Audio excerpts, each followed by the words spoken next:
Tucson!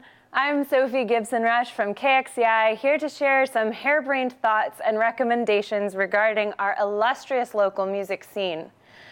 So a couple of nights ago, I was listening to the Resonars album, Crummy Desert Sound. I love the Resonars, and I'm going to talk more about them and the show they're playing tonight later on in the segment. It was the title that got me thinking. Crummy Desert Sound.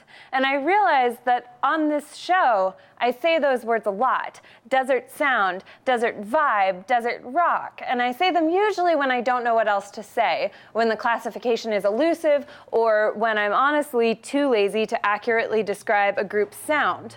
What does desert sound even mean? This scene uses it all the time, the nation uses it to describe this scene, and I use it, but it seems to me that desert rock remains largely undefined. Karima Walker, Tsitsa, the Resonars, Mute Swan, and Naima Moore, How Gelb have all been classified as desert rock, either by their own publicity or by some other article or media. If these radically different musicians can all comfortably fit under the categorization, then I'm starting to think that the categorization has little to do with the music and more to do with the excellent collection of Western shirts between all these people. The desert is trendy. Check the Yves Saint Laurent winter runways, the New York Times articles on neon and mid-century modern, and the influx of evacuees from Brooklyn and Portland.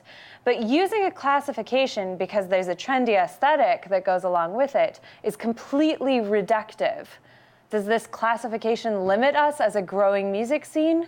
We don't say Pacific Northwest sound or New York City sound. Sense of place and art that comes from that place are inextricable. We draw inspiration from our environment. I have no argument there. But musicians from Tucson are interpreting their environment through a multitude of different voices and styles. The desert can be conveyed as accurately through mambo as it can through goth pop. Geography and genre are further apart than you think. And the phrase desert rock is meaningless. With all that said, the musicians who have adopted that descriptor for themselves are, of course, entitled to do so. How Gelb has been making music in Tucson since the 70s. Matt Rendon of the Resonars since the early 90s. Who am I to question their identity? So, as I said before, the Resonars are one of my favorite bands, and they're having a big week. Tonight, they play with the excellent psych pop band from Austin, Telenovela. This show is at Congress, and it's free, and I'm stoked. Then on Friday, Burger Records will release the complete Resonars, which consists of all 7 albums, all the EPs, and will end up being 126 songs total, 45 of them previously unreleased. There's so much music here, it'll be hard to know where to start. I began listening to the Resonars when Matt Milliner recommended Side A, which is an 18-minute long kaleidoscopic pop dream that left me feeling completely emotionally satisfied. Songs like that affect me. Songs that affect me like this are once in a blue moon. You could start there, or you could listen to any track off of the Best of the Resonars collection. Speaking of 18-minute songs, or longer, a lot longer, this Friday, December 2nd, the Tucson Symphony brings you Beer, Brats, and Beethoven. This takes place at the Tucson Music Hall. Dragoon, Brews, and Brats will be available starting at 5. Then at 7:30, the party moves inside for an all-Beethoven program featuring Symphonies 1 and 2 and the Coriolan Overture. These symphonies are early Beethoven, which means they're still in the style of the classical era rather than his later stuff, which is bigger, more lush, more romantic era. Beethoven's early work is also completely derivative of his heroes, Mozart and Haydn, and you can hear their influence all over these symphonies. We're all copying someone, right? Here's one thing that makes it good old Ludwig van.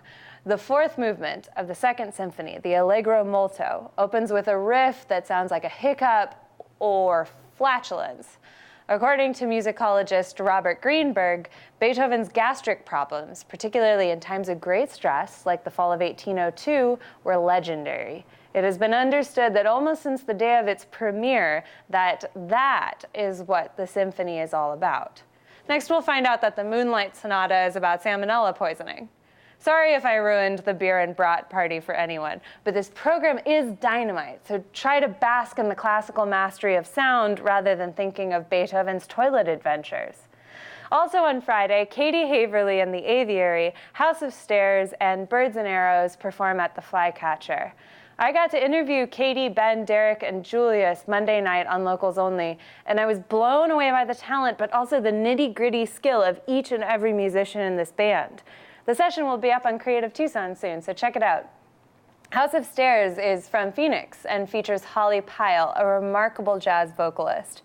And married pair Andrea and Pete Connolly make up the duo Birds and Arrows. And beyond being two of the kindest people on earth, they make music with enough earnestness and sincerity to challenge the bluff of any cool, detached concert goer. Originally from Durham, North Carolina, they're a recent and much appreciated addition to the Tucson soundscape. If you're a musician or just a concerned citizen and there's something you'd like me to take a listen to and potentially feature, please feel free to email me anytime. It's gibsonrushmusic@gmail.com or find me on Facebook. Be good out there, Tucson. Stay warm and consider adopting a stray cat or two for the winter. I'll see you next week.